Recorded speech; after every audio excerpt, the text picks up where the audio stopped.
The Smothers Brothers Comedy Hour was subject to stringent editing regulations imposed by CBS. Every single second was examined. We double-checked every word. However, something managed to get through on September 17, 1967. They failed to filter it. It slipped the director's notice. Until far later on, not even the brothers were aware. Inadvertently caught on camera during the Who's performance was something in the background that confirmed what had been speculated but could not be proven. Tragic events commenced the Smothers Brothers narrative. Their father served in the Army and was known as Major Thomas B. Smothers, Jr. It was in 1941 when he was serving in the Philippines during World War II. He was separated from his wife, Ruth, and their boys during the Japanese invasion. The capture of Major Smothers was made. The horrific Bataan Death March washed him away. A severe Japanese prison camp called Fukuoka Nining-2 was his eventual destination. He was unable to work due to illness in April 1945. Toward the end of the war, he was sent from Fukuoka to Korea on April 25th.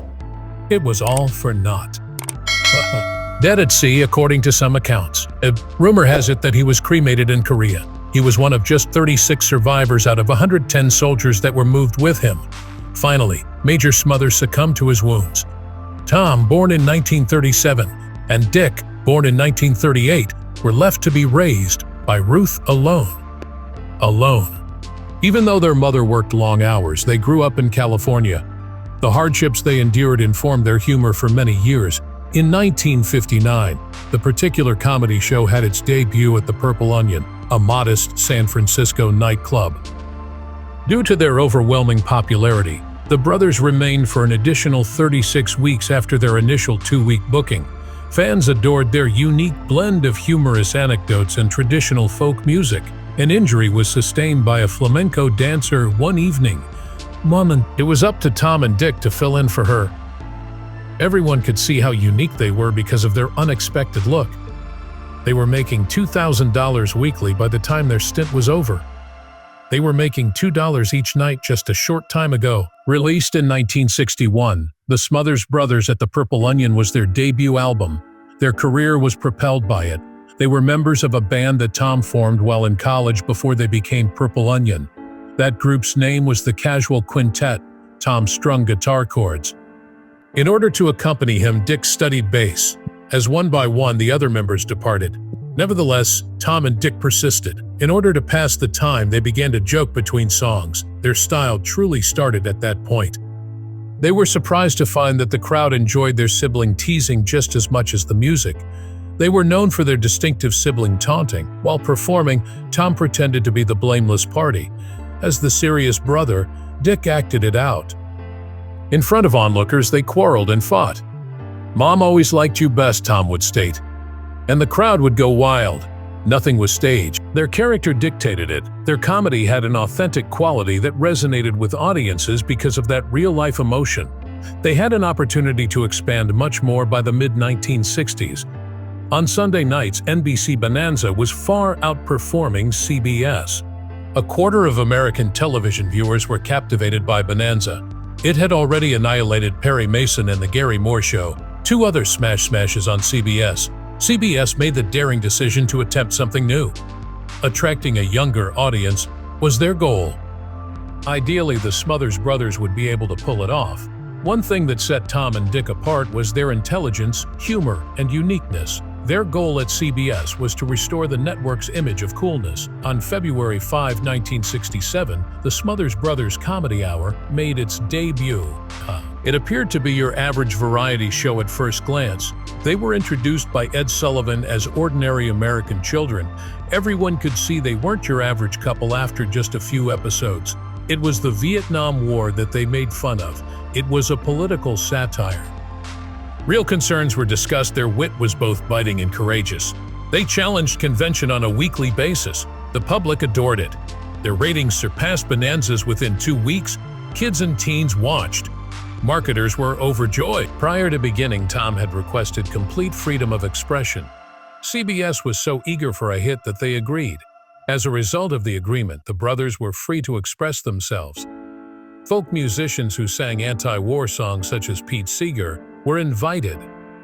On national television, they mocked President Johnson. I was taken aback by each show. It seemed like a gamble with every show. CBS censors battled them relentlessly. In their resistance, the brothers frequently turned the censorship into a plot point. Just like the hosts, the writing staff was fearless. It was there that David Steinberg, Lorne Michaels, Rob Reiner, Steve Martin, and Rob Reiner all began their careers as young comedy writers. Important jokes were written by them. Typically, they did not follow the rules of television. American humor was irrevocably altered by many. Saturday Night Live, All My Children, and The Mary Tyler Moore Show were all influenced by their work. In 1968, an unexpected event occurred on American television. The Smothers Brothers Comedy Hour aired the Beatles' Hey Jude promotional video on October 6th. People in the UK had previously seen it a few weeks prior on September 8th. However, this was the initial opportunity for Americans to view a film of this genre. These were not known as music videos in their heyday. Promotional films were the name given to them. Twickenham Studios was the site of the Beatles' September 4th shoot for Hey Jude. Paul McCartney even did his own set design. Accompanying them was a large orchestra whose members wore white tuxedos. Additionally, the last song was performed by 300 extras. After a brief hiatus, Ringo Starr had returned to the Beatles. Therefore, it was more than simply music. They considered it a watershed event. There was more. Revolutionary content was shown the next week on the Smothers Brothers Comedy Hour. American fans were introduced to the band in a whole new light when the Beatles released 2 videos consecutively. Not even the Edie Sullivan Show was able to pull this off. When no one else could, the Smothers Brothers stepped in. The change was profound. The music was evolving. Even television was evolving. Another important event occurred on the same program in 1967. One of the invited singers was Pete Seeger. Seeger had been off-limits to television for a long time. About 17 years ago, he was removed from the airwaves due to the blacklist. Upon eventually releasing the song, Waist Deep in the Big Muddy, he took aim at the Vietnam policies of President Johnson. Prior to its September 1967 airing, CBS removed the song. Tom Smothers would not be silent. He ensured that the news got to the media. Because of the public outcry, CBS allowed Seeger to return. His performance of Uncensored was ultimately broadcast to millions of viewers on February 25, 1968. Never before had a band musician so openly criticized a president. It was a moving demonstration of the power of protest music to unite people. In addition, the Smothers Brothers Comedy Hour provided a platform for unsigned musicians. Performers such as Steppenwolf, Jefferson Airplane, The Doors, Buffalo Springfield, and The Who were on stage from 1967 to 1969. For network television, they weren't safe options. At the conclusion of one show, The Who smashed their instruments and detonated explosives inside Keith Moon's drum set. Shrapnel was shot into the air and Pete Townshend's hearing was injured. Touch Me was played by The Doors accompanied by a full orchestra. As a song on Nuclear War Dread, Jefferson Airplane performed Crown of Creation. American households were rocked by Steppenwolf's Born to Be Wild and Buffalo Springfield's For What It's Worth. Whether that frightened the network, it didn't matter to the Smothers Brothers. A platform for these defiant voices was what they aspired to provide. Some of rock's most famous artists really liked the vibe. Jimi Hendrix paid tribute to the Smothers Brothers during a break before a performance at the Los Angeles Forum on April 26, 1969. For making it possible for protest and art to coexist on television, he hailed them as heroes. At that point in his career, Hendrix was unrivaled. Due to the show's contentious nature, CBS recently decided to discontinue it. Still, Hendrix kept it in mind. From that platform, he conveyed to the audience how important the Smothers Brothers were. Never before has music and humor been so seamlessly integrated. They even managed to sprinkle in some comedy. The recurrent skits Share a Little Tea with Goldie is a prime example. The character of Goldie O'Keefe, played by Lee French, was a spaced-out hippie who offered wise words that had more than one meaning. Herb was a code word for tea. A slang term for cannabis, Goldie Keefe was the original meaning of the name Goldie. Although censors forced them to alter it, the majority of viewers at home were fully aware of the situation. When Goldie brought up roaches, everyone assumed she was referring to bugs. Because it seemed like the program was winking at the younger audience, they liked the humor. Goldie nonetheless managed to become a fan favorite despite the network's best efforts to keep an eye on it. There was never a moment when Keith Moon held back. He went above and above the norm on September 17, 1967, when The Who performed on the Smothers Brothers Comedy Hour. Even though the band was scheduled to perform My Generation, Moon had a surprise in store. He had hidden bombs in his kick drum. It was far more than what had been agreed upon. Not even his bandmates were prepared for what was to come. Moon envisioned an explosive, memorable, and untamed conclusion. The bombs went off with an ear-piercing roar as the final chord was played. Chaos ensued as smoke and stage props whizzed by. Cymbal fragments slammed into Moon, sending him reeling. There was a major tangle in Pete Townshend's hair. The impact was so powerful that it permanently damaged Townshend's hearing. The audience was startled into quiet before they began to yell and applaud due to the deafening volume of the sound. Moon had accomplished her intended goal of causing mayhem and awe. The cost, though, was substantial.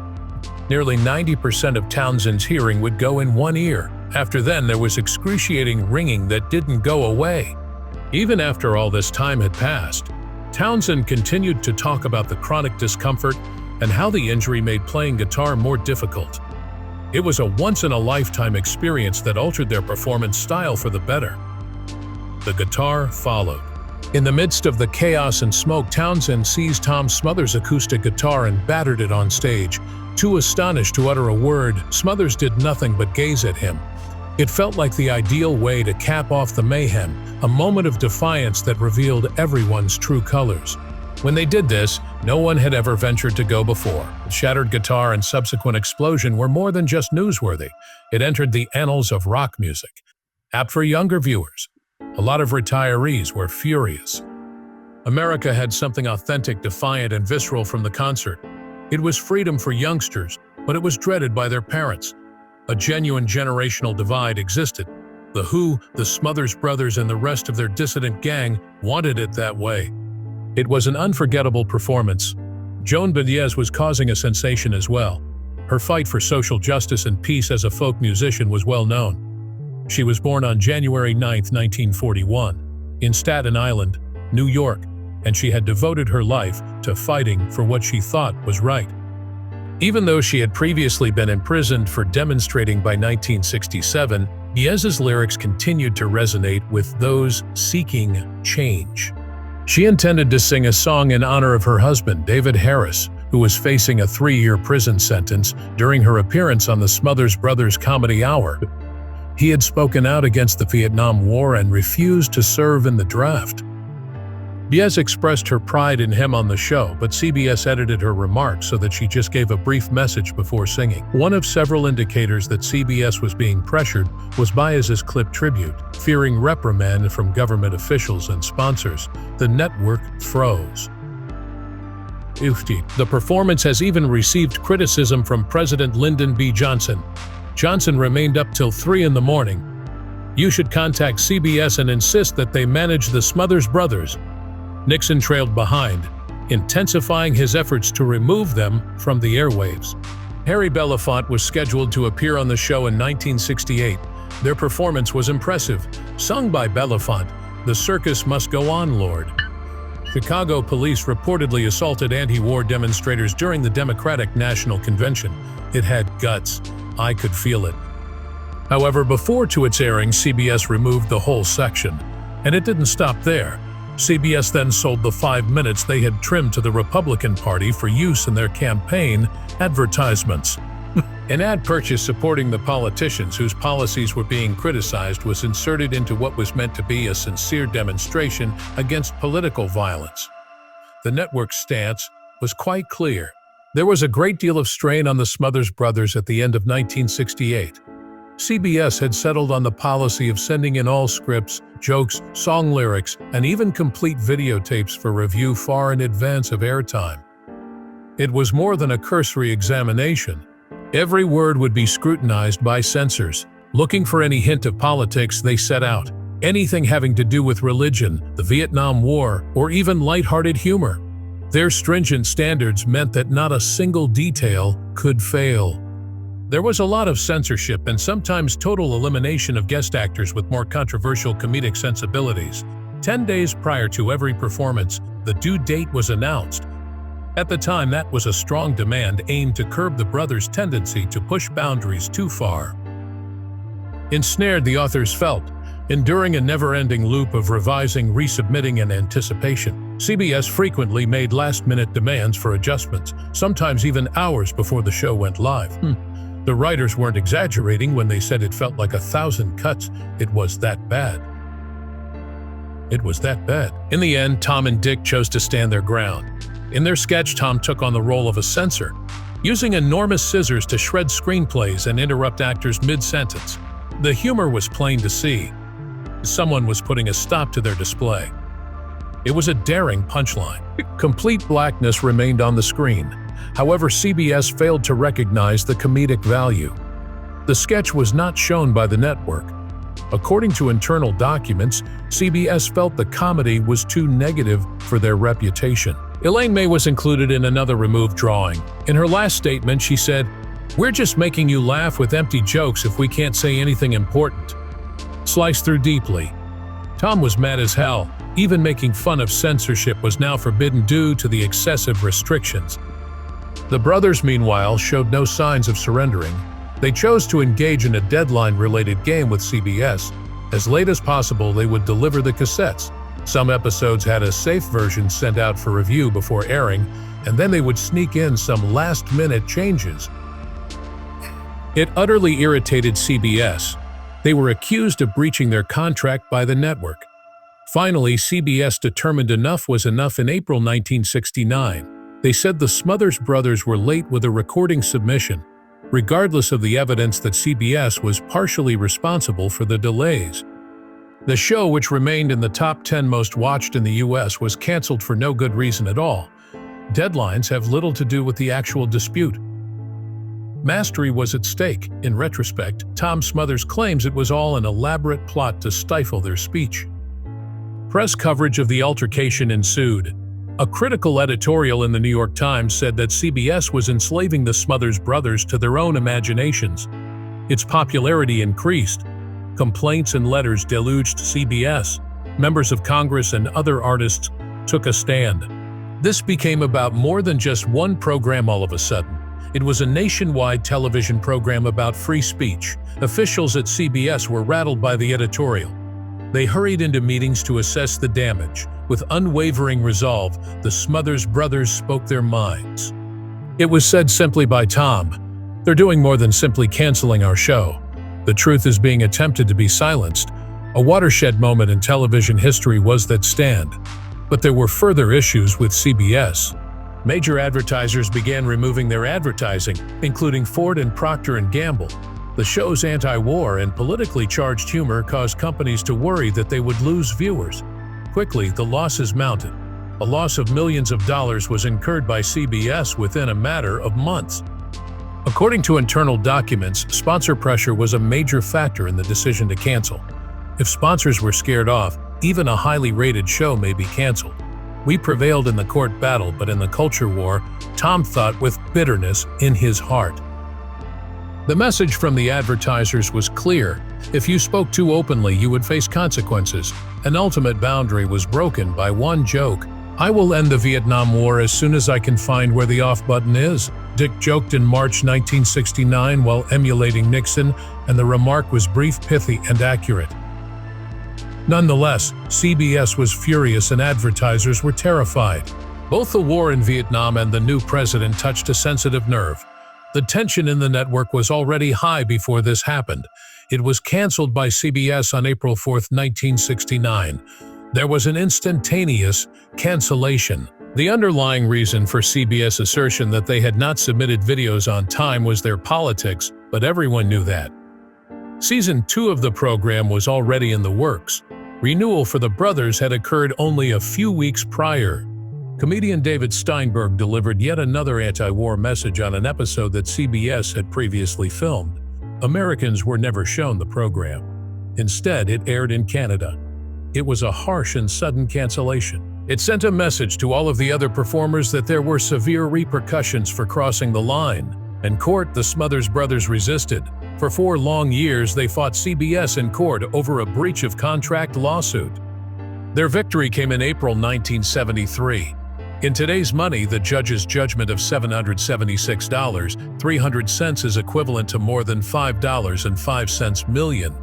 This decision was landmark. Networks could no longer cite censorship as an excuse to cancel shows, according to this precedent. It was a bittersweet victory, though. They had already been demoted from their position. Their subsequent endeavors were never able to replicate the enchantment of their comedic hour. They then tried their luck with the less intense show on NBC, but it bombed. CBS quickly found a suitable successor. Premiering on June 15, 1969, Hee Haw was a clean-cut rural comedy program that featured country music and cheesy jokes.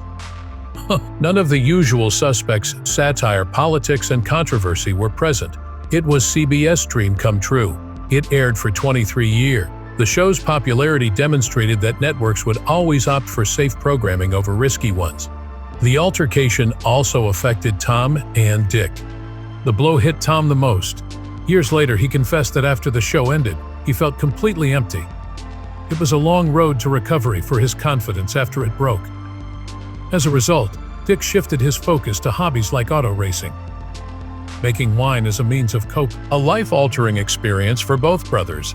They carried the marks forever. When CBS fired the Smothers Brothers in 1969, they tried again a year later. They brought their comedic talents to ABC this time. A shift in attitude occurred in the summer of 1970. Even ABC was careful. The network hoped it would avoid problems similar to those CBS had. They warned the brothers to be quiet and kept a careful eye on them. No longer did audiences enjoy defiant comedy. People had moved on as the Vietnam War drew to a close.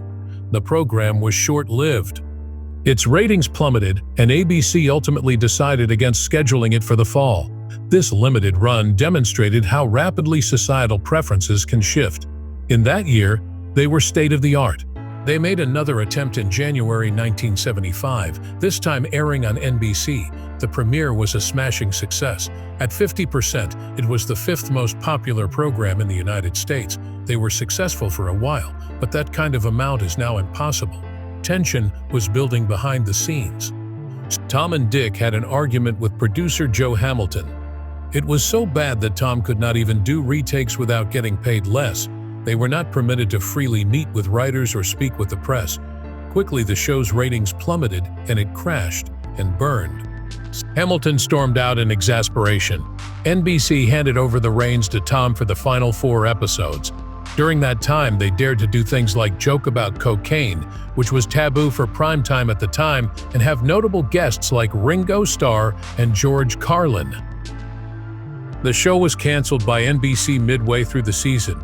Despite these positive aspects, it served as a sobering reminder that networks have the power to derail any revival. An unexpected event occurred in 1988. In a reunion special that aired an hour after their firing nearly 2 decades ago, CBS invited the Smothers Brothers to return. The 20th reunion was even dubbed the Smothers Brothers Comedy Hour. 3 primetime Emmys were up for grabs in the special. Steve Martin and Bob Einstein were among the writers who returned as well. The performance was tender and nostalgic. It felt very safe, but it did decently in the ratings. Political vigor had long since faded. Even though it wasn't groundbreaking anymore, audiences and critics enjoyed seeing them again. They were rehired by CBS for a complete series revival that same year. It was an odd time. They were on strike, the Writers Guild. Due to a lack of writers, the brothers continued with their usual practices. Comedy was mostly performed by guests. After the strike ended, they were able to get new scripts once more. An increase in ratings was noted. Television had progressed beyond the show, despite 5 Emmy nominations. The 2-season revival ran from March 1988 through August 1989. Compared to the original, it was completely ineffective. In the autumn of 2022, the brothers' story was archived for all time. Their complete archive was accepted by the Performing Arts Collection at UC Santa Barbara. Photos, music sheets, recordings, contracts, and legal documents were all part of it. The curator, David Subber, felt it belonged in the same category as the Library of Congress. Their struggle for free speech and impact on comedy are showcased in this collection. Decades after its publication, their findings are still analyzed. The fact that comedians can stand up for real change and challenge power is proven by this. Their real legacy was that, the Smothers Brothers, they were trailblazers long before Saturday Night Live came along.